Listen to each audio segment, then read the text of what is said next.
Hello, dear friends. This is Sofya Dorinskaya, President of the International Bureau for Human Rights in Mental Health and head of the Medical Information Center of Sofya Dorinskaya. I am a professional psychiatrist, IA, and today I really want to respond to my colleague, who is a fellow peer by education, who recently wrote a post on Facebook in the evidence-based medicine group.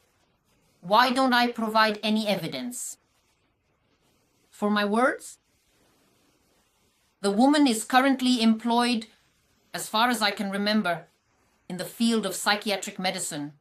And since this person is demanding some form of concrete evidence from me, in today's presentation, I am going to record a comprehensive video where I will be thoroughly answering the complex question of exactly what constitutes valid evidence for any type of scientific or logical process.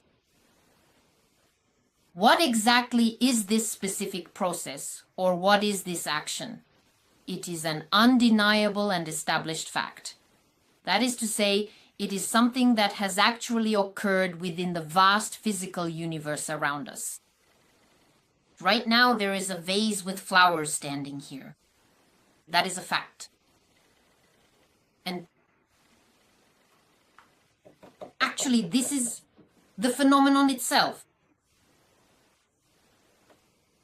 But if I, together with my professional cameraman, I don't really know, were to invite several independent witnesses here and carefully draw up a formal written document stating that on such and such a specific date, there was definitely a vase with fresh flowers sitting right here on the shelf, then this official document will serve as a powerful symbol. A symbol of this phenomenon, of this fact. The flowers will no longer be here, the vase will already be broken. And all that will remain for us is the symbol, which we will most likely believe in. You see, this symbol will remain even after 100 years, after 200, after 500. It will remain as a symbol of the fact that there was a vase with flowers on the shelf. So, dear colleague, a scholarly article in a journal, and a piece of paper with an official stamp. Whether it is a formal certificate or any other official document of a similar nature, these are powerful symbolic representations that people universally accept as a confirmation of a specific fact. And yet, there are many people for whom these symbols unfortunately replace the actual fact itself. A simple example.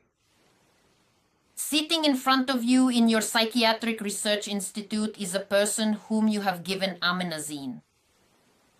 And he says that he feels bad because of it, the amenazine. He says that it caused him to have hallucinations. He says that he feels worse than he did before taking amenazine. And sitting in front of you is a fact. Sitting in front of you is a person, a client, a patient who is demonstrating the phenomenon that he has gotten worse. You observe how he looks, you observe his speech, you observe the color of his face, you observe his reflexes. All of this is a fact. But you have a piece of paper that says that amenazine is a medication that treats schizophrenia. And what do? You continue to give this unfortunate person amenazine. This piece of paper, which is written by a pharmaceutical company, this piece of paper, which is signed by psychiatrists, and now there are just a huge number, a ton of investigations about how pharmaceutical companies buy off these psychiatrists. I don't know, soon the entire psychiatric community will be swept away by all this evidence. You regard this specific symbol as definitive proof that you are providing medical care to a living human being, while at the same time entirely overlooking and ignoring the person themselves. So I would really like you to explain to me exactly what you mean when you claim that I am not providing you with any proof or evidence, but then when I actually publish these reports from people about how they feel on vitamins, how they get off their psychotropics, what else besides this counts as evidence? A stamp from the Institute of Psychiatry? I'll tell you. In my Facebook group, there is a live broadcast with Mr. Kikilidze, after which he said that he would never again in his life appear with Dorinskaya. Come on live broadcasts.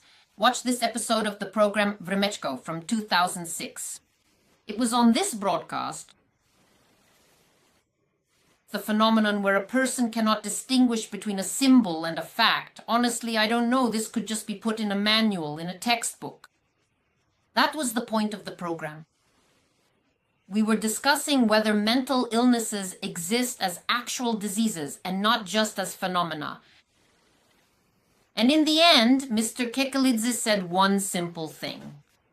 So if a disease is included in the classifier, then it is considered a disease. To which I replied that diabetes is not a disease because it is listed in the classifier. It will be a disease simply by fact, whether it is in the classifier or not. It is a disease, a real suffering of the human body, and the classifier is just a symbol to make things more convenient, you see. But for Mr. Kikilidze, the fact that depression is included in the classifier is, for him, proof that there is such a disease as depression. This is a vivid example of when, for a person, a fact is the same as a symbol. So, what exactly am I supposed to prove to any of you? If you have a person sitting in front of you, fed neuroleptics by you, you have these kinds of medical histories where you trace their degradation.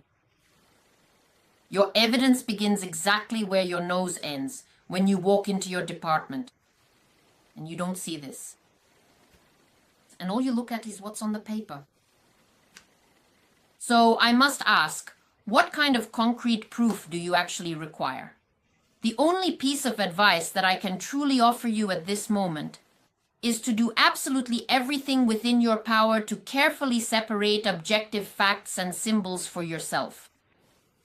And until then, until you separate facts from symbols, you will remain in a completely confused state.